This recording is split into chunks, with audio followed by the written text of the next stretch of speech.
ശ്ലോകം 2. എന്തിനാണ് ഭഗവാൻ ഈ വിധത്തിൽ ഉള്ളതായ പൂജകൾ ചെയ്യുന്നത്? ബഹുതര ജനതാഹിതായ, അനേകം തരത്തിലുള്ള ജനങ്ങൾ, ഓരോരുത്തരുടെയും സ്വഭാവം വ്യത്യസ്തമാണ്. എല്ലാ ജനങ്ങൾക്കും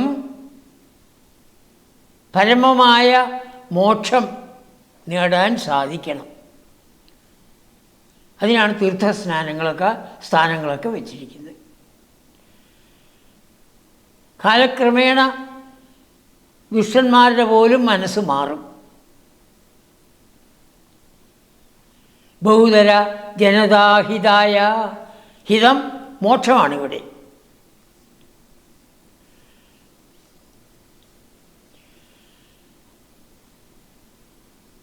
ഇതിൽ സ്നാനം ചെയ്താൽ മോക്ഷം കിട്ടുമെന്ന് കാണിക്കാൻ ഭഗവാൻ തന്നെ അതിൽ സ്നാനം ചെയ്യണം. ത്വമപി പുനൻ വിനിമജ്യ തീർത്ഥതോയം. ഹേ ഗുരുവായൂരപ്പ, അങ്ങ് തന്നെ അതിൽ മുങ്ങിയില്ലേ?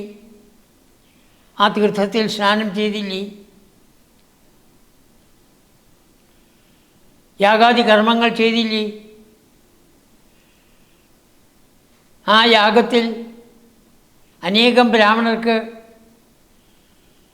അങ്ങ് ദക്ഷിണ നൽകിയില്ലേ? ദ്വിജഗണ പരിമുക്ത വിത്തരാശി. എത്രയാ ബ്രാഹ്മണർ വന്നതെന്ന് പറയാൻ സാധ്യമല്ല. അനേകം ബ്രാഹ്മണർ ആ പൂജയിൽ പങ്കുകൊണ്ടു. എന്തിനു വേണ്ടി ചെയ്തു? സമമിളഥ കുരു പാണ്ഡവാദി മിത്രൈഹി.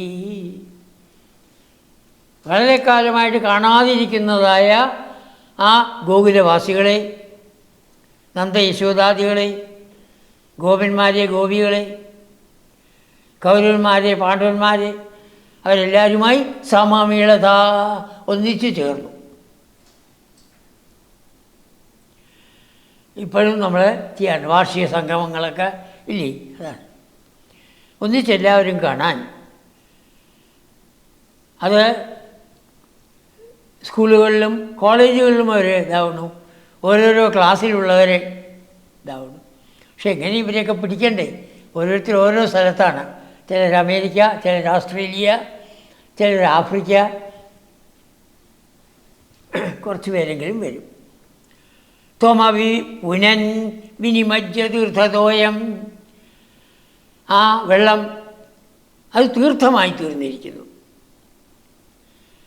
ആരതിൽ മുങ്ങുന്നുവോ അവരെ പരിശുദ്ധരാക്കുന്നു. ഹേ ഭഗവൻ, അങ്ങ് തന്നെ അതിൽ മുങ്ങിയില്ലേ? ത്വമപി പുനൻ വിനിമജ്യ. ഭഗവാന് എന്തെങ്കിലും അശുദ്ധിയുണ്ടോ? ഭഗവാൻ എന്തെങ്കിലും പാപങ്ങളുണ്ടോ? ഇല്ല. പിന്നെ എന്തിനാണ്?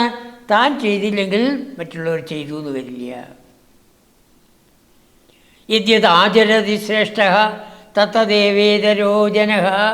ഗീതയിൽ ശ്രേഷ്ഠന്മാർ എന്താചരിച്ച് കാണിക്കുന്നുവോ അതാണ് മറ്റുള്ളവർ ചെയ്യുക. അതുകൊണ്ട് ഭഗവാൻ കൃഷ്ണൻ തന്നെ ആ തീർത്ഥത്തിൽ ആദ്യം കുളിച്ചു. അങ്ങനെ പരിശുദ്ധനായി ഭഗവാൻ യാഗാദി കർമ്മങ്ങളിൽ പങ്കുകൊണ്ടു. യാഗാദി കർമ്മങ്ങൾ അവസാനിക്കാറായപ്പോൾ ദ്വിജഗണ പരിമുക്ത വിത്തരാശി. ഏതൊക്കെ ബ്രാഹ്മണരാണോ വന്നിരിക്കുന്നത് എല്ലാവർക്കും ധനവും മറ്റ് വസ്തുക്കളും, വിത്തരാശി കൂട്ടം, വലിയ തരത്തിലുള്ളതായ ധനത്തിൻ്റെ കൂട്ടം. അത് ധനം തന്നെയാവാം, വസ്ത്രങ്ങളാവാം, വസ്തുക്കളാവാം, എല്ലാം കൊടുത്തു. നമ്മുടെ ഇടയിലും അതുണ്ട്. ഇടയ്ക്കിടയ്ക്ക് നല്ല പൂജകളൊക്കെ വീട്ടിൽ ചെയ്യുന്ന സമയത്ത് പൂജ ചെയ്യാൻ വരുന്ന ബ്രാഹ്മണർക്ക് അരി, പച്ചക്കറികൾ, തേങ്ങയൊക്കെ കൊടുക്കാറുണ്ട്. അതാണ് എന്താ നമ്മുടെ കയ്യിലുള്ളത് അത് അവർക്ക് കൊടുക്കണം. പിന്നെ ഒരു ദക്ഷിണയും കൊടുക്കും. ദ്വിജഗണ പരിമുക്ത വിത്തരാശി, വിത്തങ്ങളുടെ കൂട്ടം അതാണ്. അപ്പോൾ വെറും ധനം മാത്രമല്ല മറ്റ് വസ്തുക്കളും കൊടുത്തു എന്നർത്ഥം. ഭഗവാന്റെ ഉദ്ദേശം എന്താണ്? എല്ലാവരും കൂടി ഒന്നിച്ചൊന്ന് ചേരണം. സമമിളധ കുരു പാണ്ഡവാദിമിത്രൈ. കൗരവന്മാരും പാണ്ഡവന്മാരും അവരെപ്പോഴും ശത്രുക്കളാണ്. പാണ്ഡവന്മാർക്ക് ശത്രുത്വം ഇല്ല, പക്ഷെ കൗരവന്മാരെ പാണ്ഡവന്മാർ ശത്രുക്കളായിട്ട് കാണുന്നു. ആ ശത്രുത്വം ഒന്നും പാടില്ല. മനുഷ്യരെല്ലാവരും സ്നേഹിച്ചിരിക്കേണ്ടവരാണ്. ഭഗവത് സ്വരൂപികളാണ് എല്ലാവരും എന്ന് മനസ്സിലാക്കും കൂടി ചെയ്യട്ടെ എന്ന് പറഞ്ഞിട്ടാണ് ഭഗവാൻ എല്ലാവരെയും വിളിച്ചു കൂട്ടിയത്.